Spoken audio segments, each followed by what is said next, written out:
বুঝলাম না স্যার। আপনার কি হচ্ছে? আপনি টাকা দিচ্ছেন। আর আজকে খোলা আকাশের নিচে নিয়ে আসলেন পড়ানোর জন্য, তাই না? বাসায় পড়ানো যাবে না? বাসায় পড়ানো যেত, কিন্তু খোলা আকাশে পড়াশোনা করে পড়াশোনা ভালো হয়।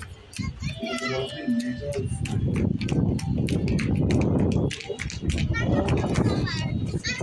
এই যে সবকিছু কিন্তু ন্যাচারাল হয়। বুঝছি। আর জ্ঞান দেওয়া লাগবে না স্যার। আমি যাব।